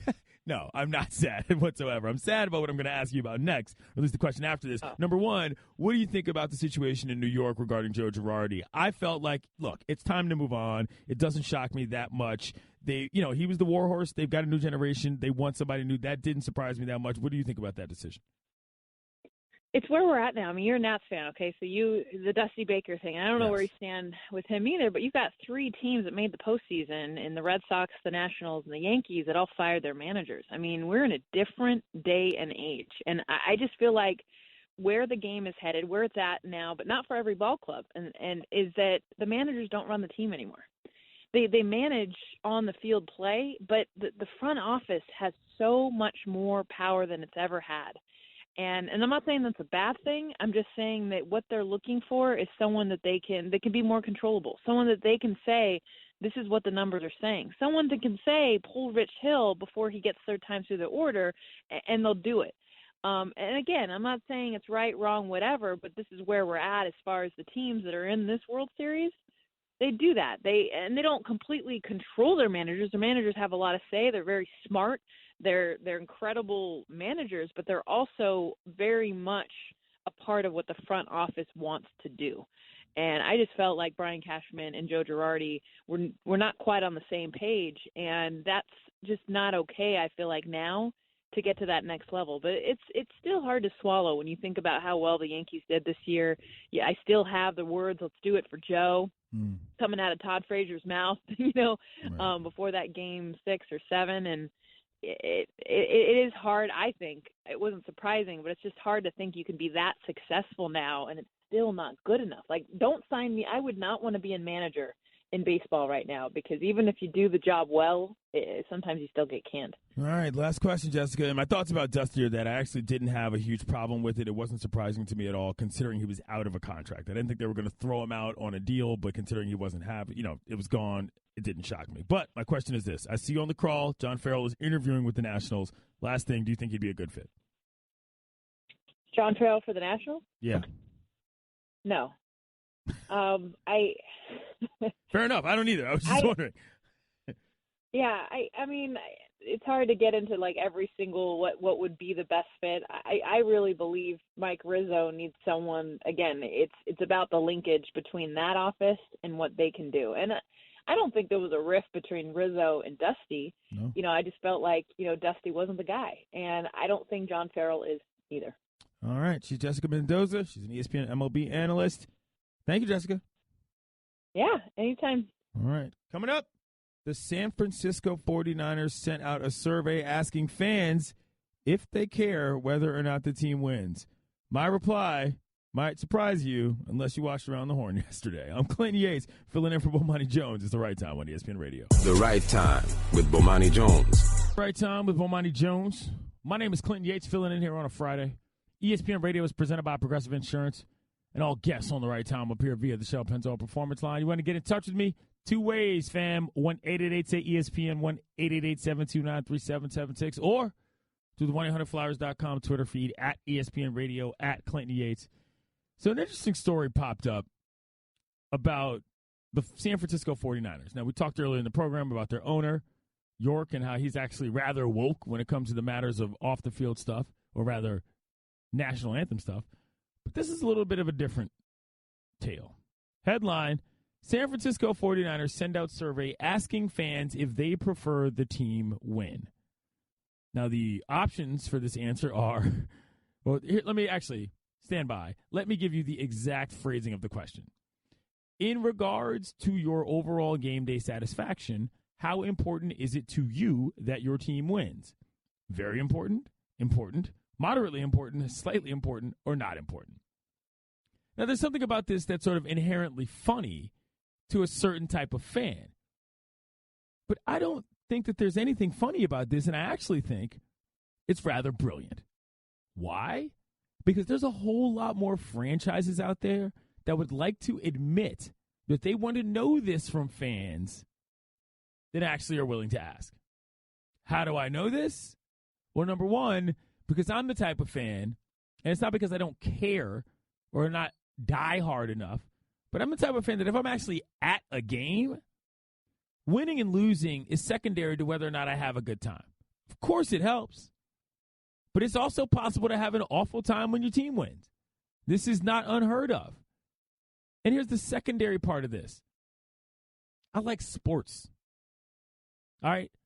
I don't root simply because I think my team is going to win.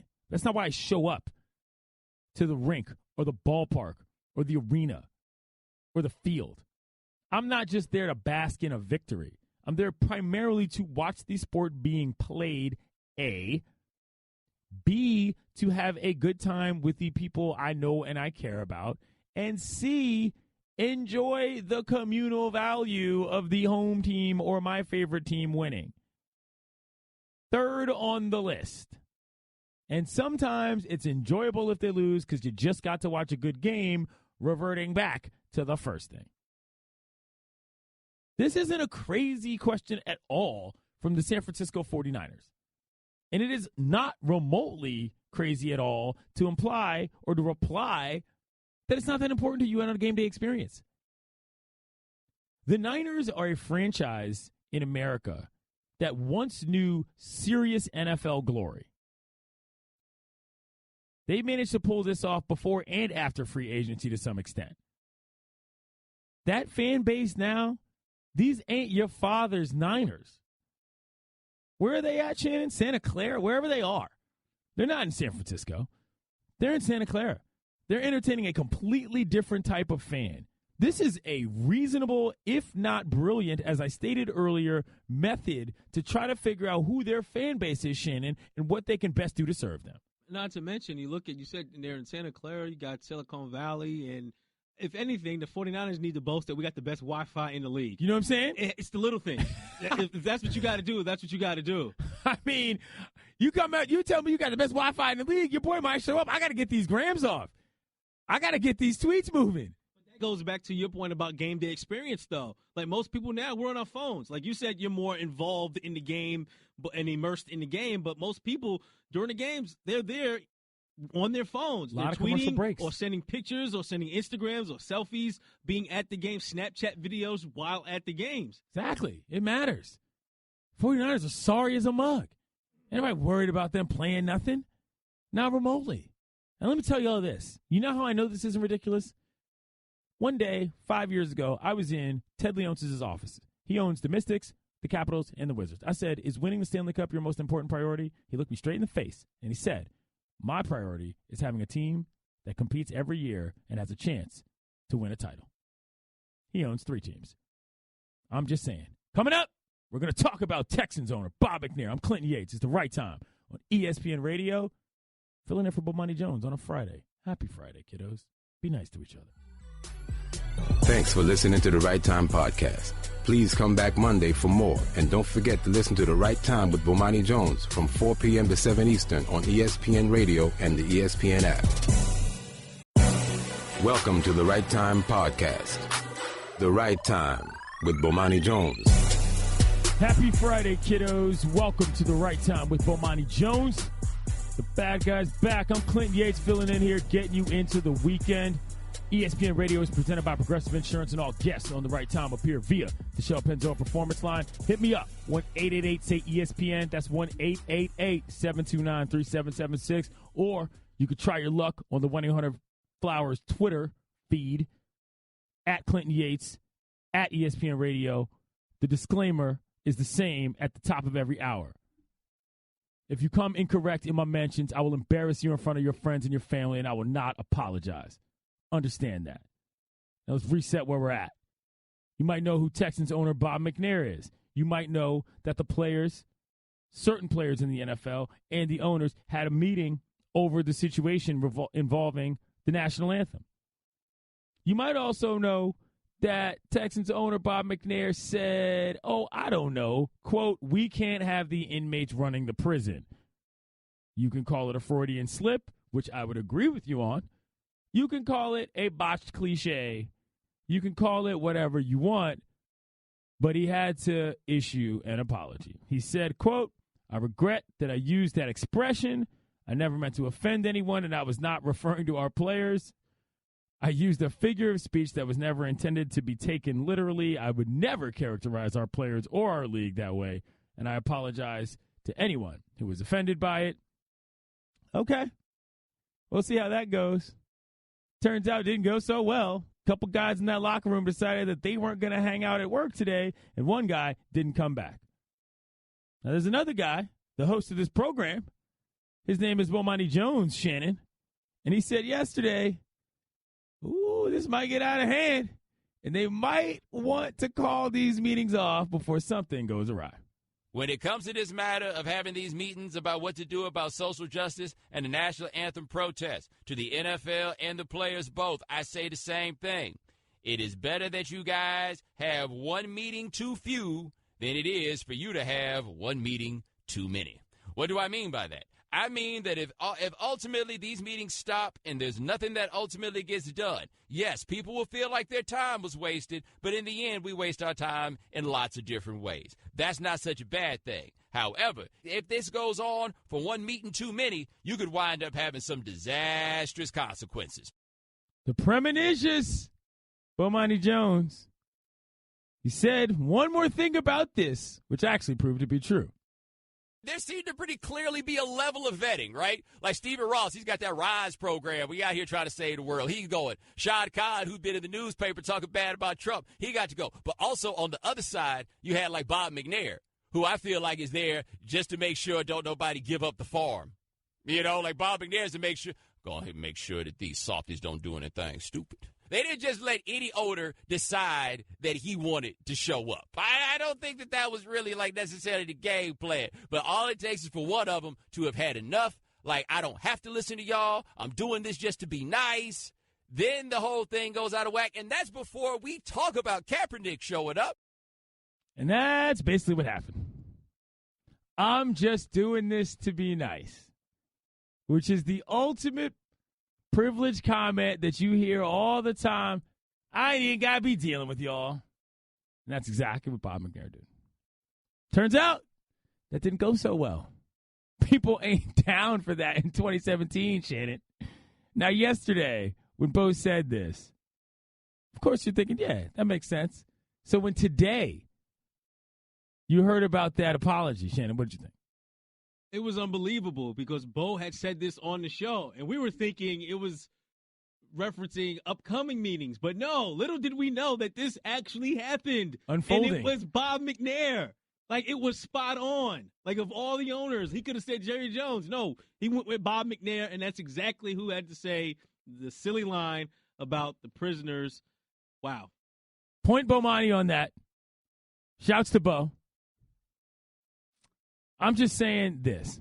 If you don't really understand why that Freudian slip was problematic, number one, you don't know what Freudian slips are.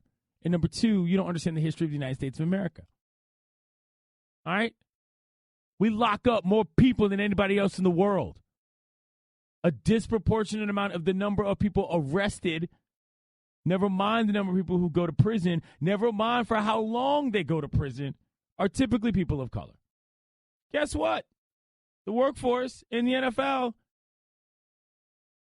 as far as the players are concerned, is largely gentlemen of color. The corollaries here are undeniable. By the by, Freudian slips are when you say something you actually mean but didn't mean to say. That is not just a casual reference to a mistake.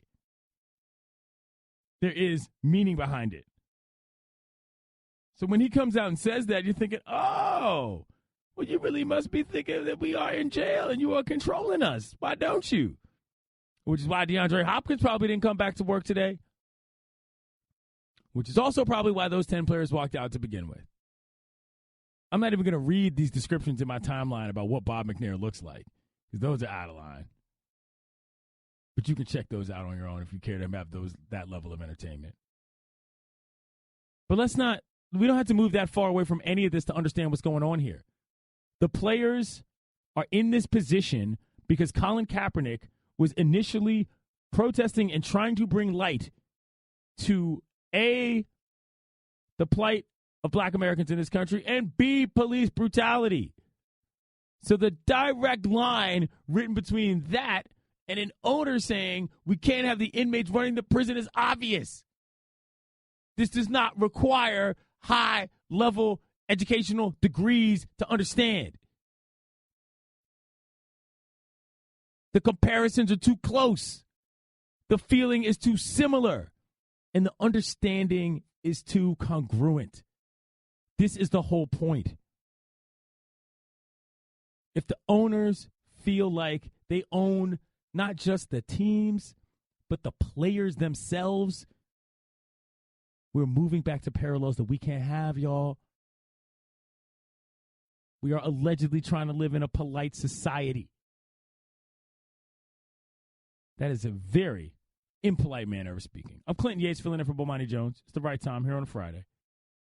Just resetting what we've been talking about all day. Got a lot of wild calls from y'all earlier in the program. You can call me again if you like. 1-888-SAY-ESPN, 1-888-729-3776. But the last point that Bomani brought up is something I want to address, which is the notion that Colin Kaepernick has even been asked to dignify these proceedings with his presence. That is unbelievable to me. I mean, if I'm Colin Kaepernick, if I show up, I'm showing up looking like Jadakiss in the Y video. I got the whole hood behind me all wearing the same T-shirt. And we're all coming in. And we're all going to talk. Because if you're not even going to give my man a gig, and you expect him to show up and mediate things between y'all two groups, what on earth would he do that for? Because he'd be so grateful to get an opportunity to speak in front of the owners? He already spoke. He's already said what he had to say. He didn't have to use that many words. He used his body. Half the reason why people are so scared. We'll get to that later in the show. But the way that this is developed, at this stage of the game, if you're the NFL, forget the owners. If you're the executives in that office on Park Avenue, I said this before, I'll say it again. Houston, you have a problem. A big problem. Because the way it looks now, the optics are garbage. And I don't like using that word that much because it's a little simplistic and it's a little basic. But in this circumstance, that's all you really got to say. Coming up, Aaron Boone, going to talk some baseball. My favorite sport. My voice just cracked. I'm Clinton Yates. It's the right time. I'm filling in for Bomani Jones on ESPN Radio. The right time with Bomani Jones. To the right time with Bomani Jones. My name is Clinton Yates, filling in here on a Friday. All guests on the right time appear via the Shell Pennzoil Performance Line. And joining us right now is Aaron Boone. He's part of the World Series radio broadcast, which you can hear on ESPN Radio, beginning with the pregame coverage at 7 Eastern. Presented by AutoZone on ESPN Radio, ESPNRadio.com, and SiriusXM Channel 80 on the ESPN app. Aaron, okay, let me ask you first off, what's the vibe like down there in Houston? They switched from L.A., completely different scenario right now. I got to imagine it's a big moment for those down there in Texas. Oh, absolutely. In fact, on our way to the ballpark, when we got out and kind of walked to our gate, the one thing we noticed was a hearse sitting out there and said, "Welcome, Dodgers. We'll take care of you." So, the roof's going to be on here, and as raucous as a scene as it was in L.A., and I thought the Dodger fan base, it was bedlam at many times in Game 1 and 2. It was electric, and all the stars were out. This place is going to be so loud, especially if the Astros are doing some big things, and it should be a great setting for a World Series game. You're no stranger to big settings in big spots in big games in the big leagues. Do you think that there's any chance that this might be sort of, I don't want to say overexposed from an emotional standpoint, but that this might be a little too much for the Stros in terms of coming back home with the win and doing this much, a little over pumped up in terms of gassing out early? Oh, I don't think so. Look, I think this team loves playing in this building. They are, they're a lot of obviously homegrown stars, beloved by their fan base. As we saw in the American League Championship Series, when they went and struggled on the road with their backs against the wall, they come home and just kind of, I think, feed off the energy of this building, and they walk out here, frankly, with a lot of swagger when they take the field at Minute Maid Park. We're talking with Aaron Boone. He's part of the World Series broadcast on ESPN Radio. By the way, the World Series is on ESPN Radio. All the action starts at 7 p.m. Eastern, presented by AutoZone on ESPN Radio, ESPNRadio.com, and SiriusXM Channel 80, as well as the ESPN app. Aaron, the Dodgers have not been quite written off. I mean, it's only 1-1, but a lot of people seem to think that because of the way that Dave Roberts handled that bullpen, and they actually got struck in a way they hadn't before, that the Stros have all the momentum. Where do you think Dave Roberts' team is right now from a mindset standpoint coming in to Texas? Oh, I think similar to the Astros. This is a team that was the best team in Major League Baseball all season. They cruised through the division series, the championship series.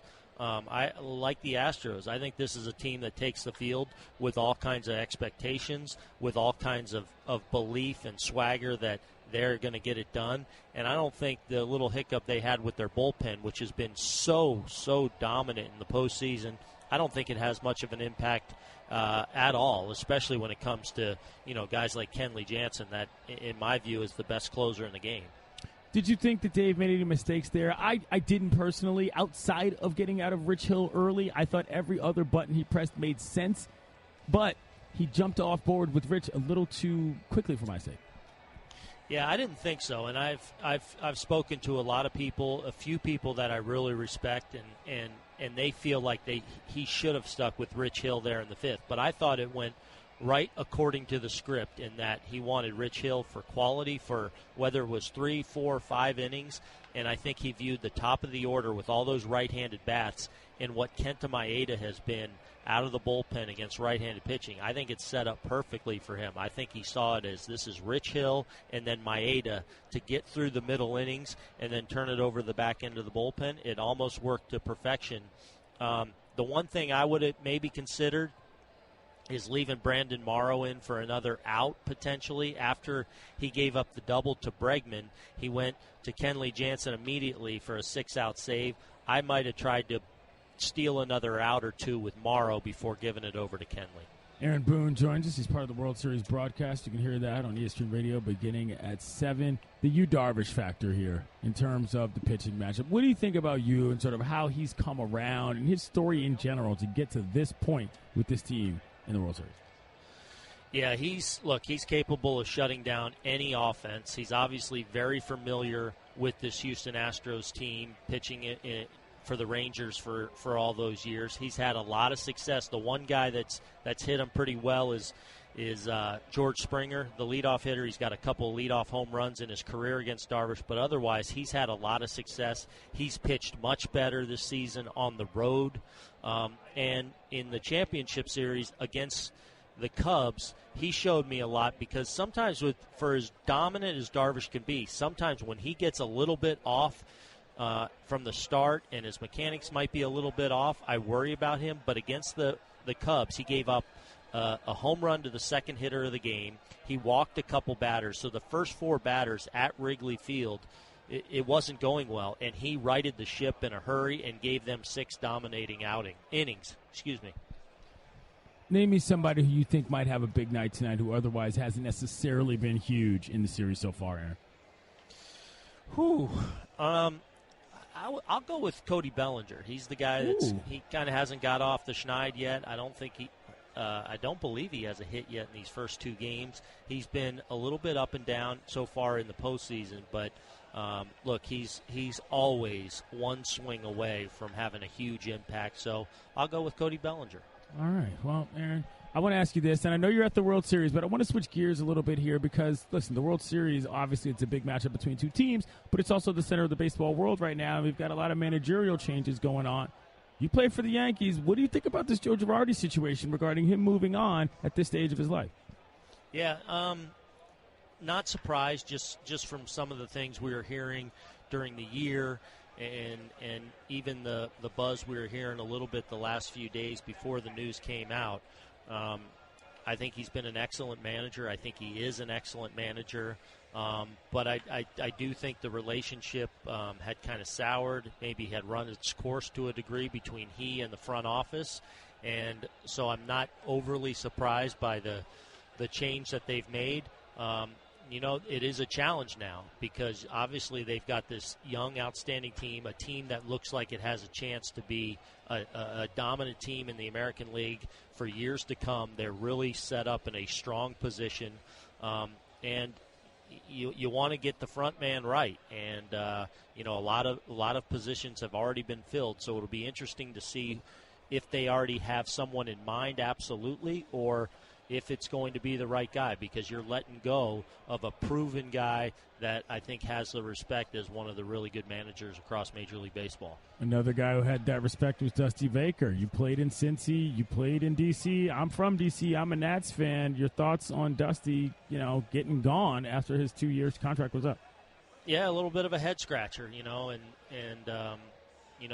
there hasn't been a lot of stability, frankly, in that position for a team that's been so consistently good. So not sure exactly what they're looking for. Everything that you hear says maybe they want a guy with experience, but that doesn't want a lot of money. And, that's sometimes hard to find, especially for a team that looks like going into next year should absolutely be one of the favorites in the National League. Last thing I'll ask you, Aaron, is there any chance that anybody's going to see old Boone walking a lineup card out to home plate anytime soon? You never know. You never know.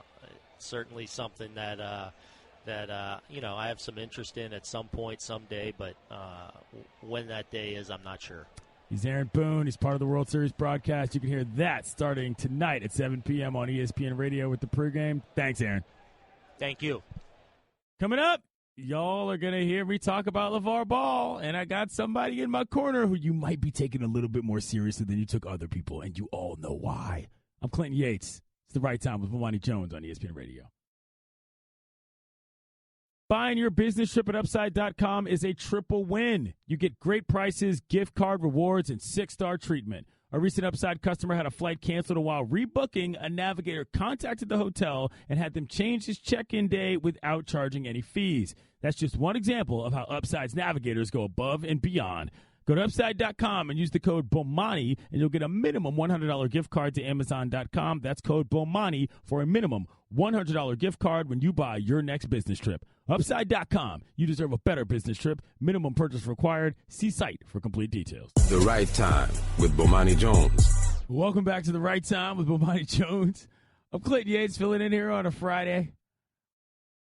We're presented by Progressive Insurance, and all guests on The Right Time appear via the Shell Pennzoil Performance Line. But, man, this song got my feet moving, dancing a little bit. Y'all don't even want to know. Me and Shannon were singing this joint during the break earlier in the program, making everybody go on the other side of the glass mad. Shannon, please tell me about the song playing right now. All right, this is You Make Me Wanna by Usher Raymond. And this song was the number one R&B song. Number one R&B song on the Billboard charts on this date back in 1997. Don't want to go, I don't want to stay. Sorry, go ahead. Pardon me. Produced by one Jermaine Dupri. JD. Throw that out there. And this was on Usher's My Way album. Banger. Absolute banger. Super banger. My Way and Nice and Slow, amongst others. Shannon's got a lustful look in his eye, just drifting off. thinking about what life was like when this song was going.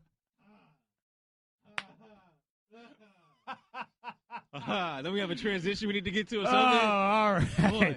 Tune in to college football action tomorrow as Florida battles Georgia. Presented by Dr. Pepper. Coverage begins at 2:30 p.m. Eastern on ESPN Radio, ESPNRadio.com, and the ESPN app.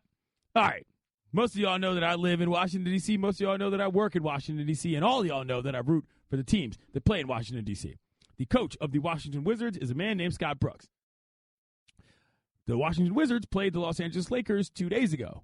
And as a result of what one LeVar Ball said about the team, one John Wall, who, by the way, I hear is the best shot-blocking point guard of all time, whatever that means, decided he wanted to pop off and say that basically he was going to make Lonzo Ball somewhat of a living hell.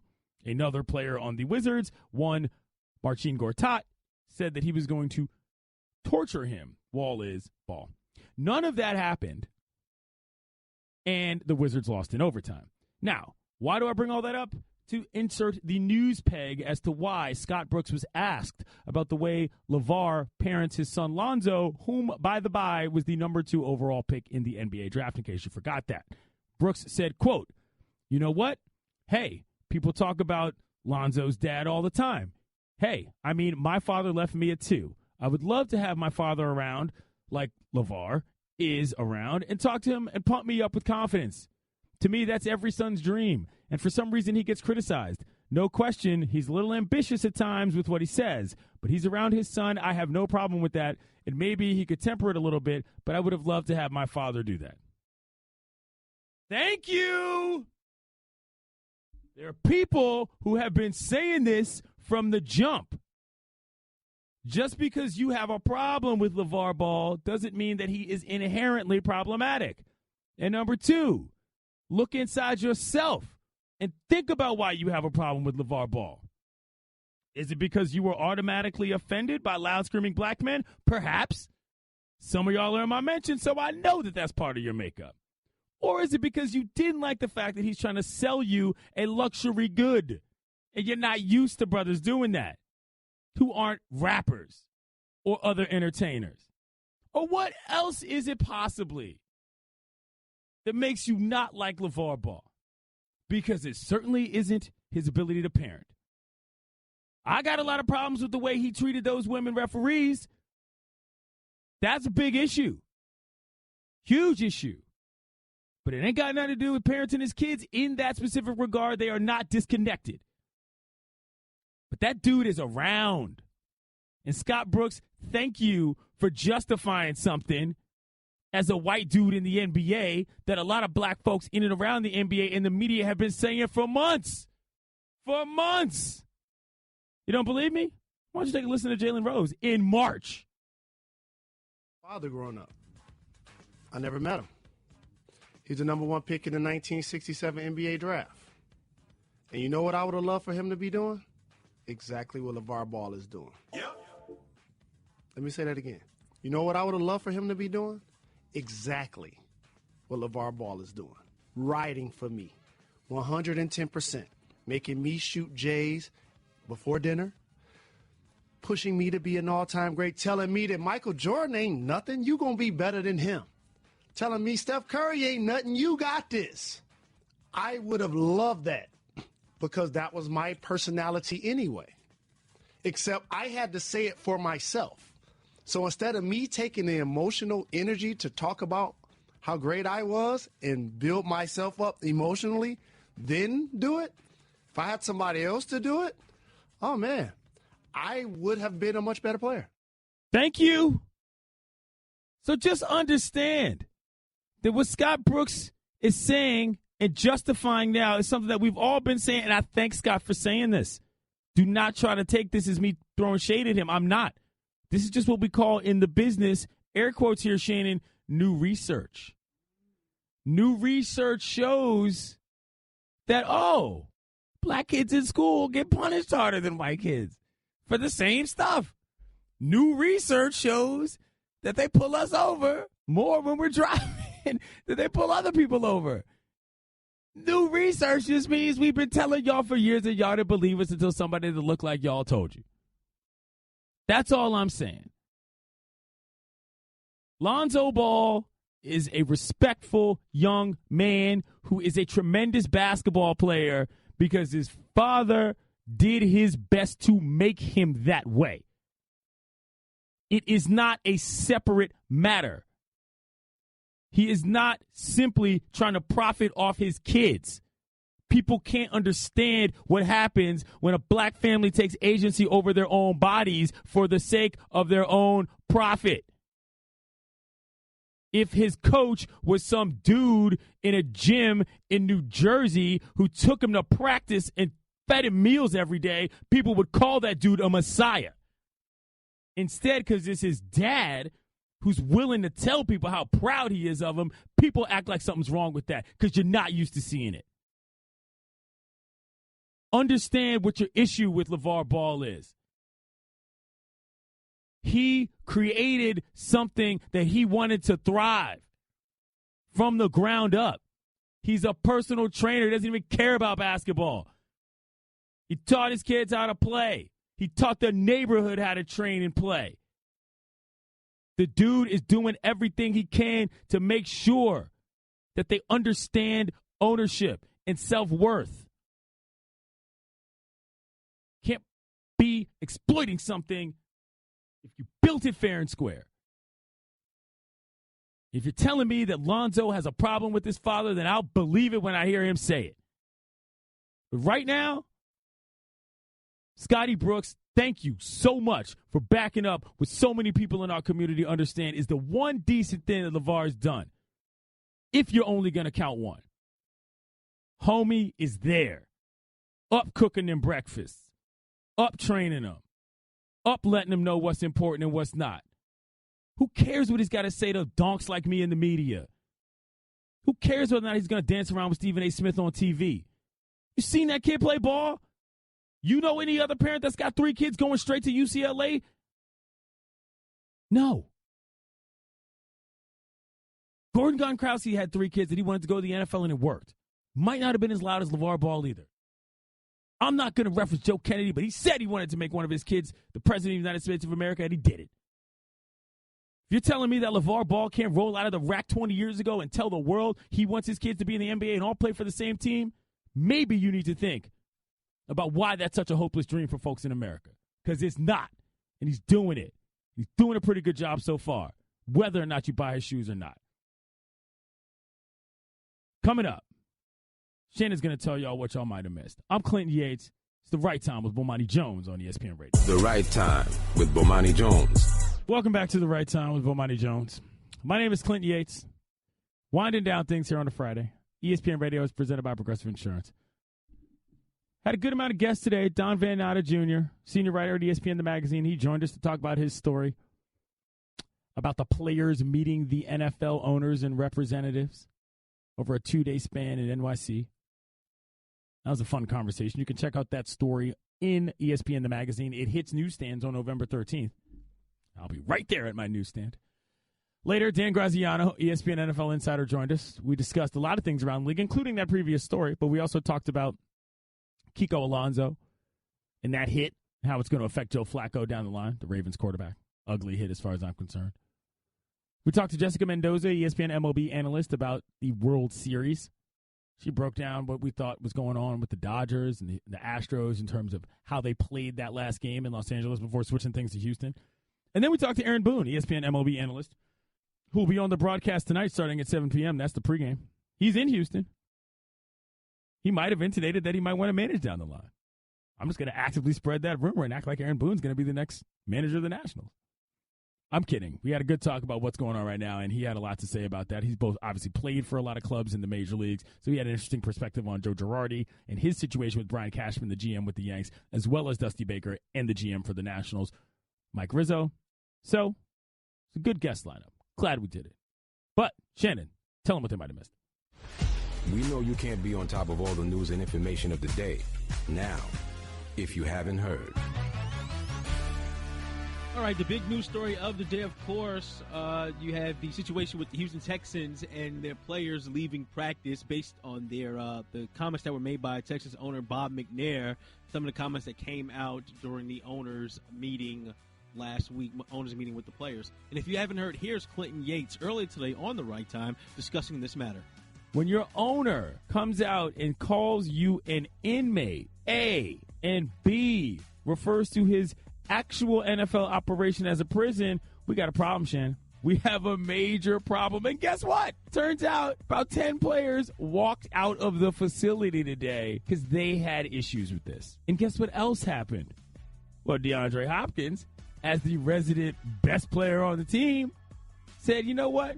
I ain't coming back. Not here for it. This is a move I pulled in high school a couple times. Oh, there's a fire drill? Y'all want us to go out there? I ain't coming back. I'm going to go ahead on and go home. You're going to make me leave class when I'm supposed to be learning. Maybe I'll just go head on and learn something elsewhere. But in the real, DeAndre Hopkins basically said, I don't know. Not really sure if this is for me. There's a couple things here, though. First of all, love a good botched cliche. Nothing makes you look like less of an intelligent person than botching a cliche, and I say that as somebody that does it all the time. The technical phrase is we can't have the inmates running the asylum, kiddos. But there's also an interesting point about this. And this is what I said today on Outside the Lines, if you missed that, which is that once McNair issued his apology and said that I don't want this to be taken literally, it's like, well, you know what the problem is with that is that the United States incarcerates more people than every other nation in the world. Like, this is not far from the sort of unfortunate reality we live in America to just slip up and say something about prisons that's actually pretty real. Which, if you want to get to the crux of the actual matter that Colin Kaepernick was referring to in terms of how the justice system operates, in terms of police brutality, and how that affects people of color, well, then that slip of the tongue is exactly why people are taking the knee, y'all. Understand that. The question I'll pose to you, Clinton, do you see a scenario at any point this season, hey, it may happen this weekend, where players decide not to play and but sit out actual games and not practice? I thought about this earlier in the show because it came up. And I think the scenario under which this happens is one in which we start to see teams with the old mathematical elimination. Let's just say you've reached a couple escalator phases in your contract. Let's just say your team is out of it. That's when you're going to start to see more of this. If your team's in it and your squad needs you in order to potentially get to those playoffs and make that extra money, no. But if you got a couple of these bum sauce teams that ain't got nothing going on, oh yeah, you're going to see some guys walking out and making some statements you didn't see before. What they got to lose? Moving on to the NBA, where it appears that Nikola Mirotic of the Bulls gave Chicago an ultimatum. It's either me or Bobby Portis. Translation, Mama, I'm scared. Right. So if you're not familiar, Portis and Mirotic had a fight, if you want to call it that. I don't want to go back to school. And apparently, Portis, of course, we all know he broke a couple bones in Miricic's face. Mirotic has a no-trade clause, and he says he would allow the team to trade him because he can no longer play with Bobby Portis. Do I have to? Yes. He's going to be there. I know. Of course he's scared. Portis put them hands on him and cracked his whole dome. I wouldn't be going back to that team either. Unless I was prepared to show up and do something else. But we don't know how to have no Gilbert Arenas situation. So no. Bulls got to handle this. This is on them. Absolutely. Mirotic is exactly right. You're not walking in the same building with that guy. That would be foolish. Completely. Whoa. Portis. What you call him, the Stay Ready All-Star? Yes. Yes, Portis is stay ready. Mirotic, he had to get ready, and Portis didn't give him enough time to get ready. Too late. It was absolutely too late. All right. So what's this I hear? We got Around the Horn coming up here on Tuesday, I believe it is. Is that Halloween? Yep. And your boy's gonna be on. You're gonna be on Around the Horn. I'm gonna be on the Halloween edition. I'm very excited about this. There's nothing I care about more than the great American tradition of Halloween programming. The best sitcom that ever did it was Roseanne. The second best one that ever did it was Home Improvement. The third one was Frasier. But the best Halloween episode of all time on American television is from my so-called life. Don't at me. I'm Clinton Yates. It's The Right Time on ESPN Radio. Coming up, Game 3 of the World Series. Dodgers-Stros. Peace. Thanks for listening to The Right Time podcast. Please come back Monday for more. And don't forget to listen to The Right Time with Bomani Jones from 4 p.m. to 7 Eastern on ESPN Radio and the ESPN app.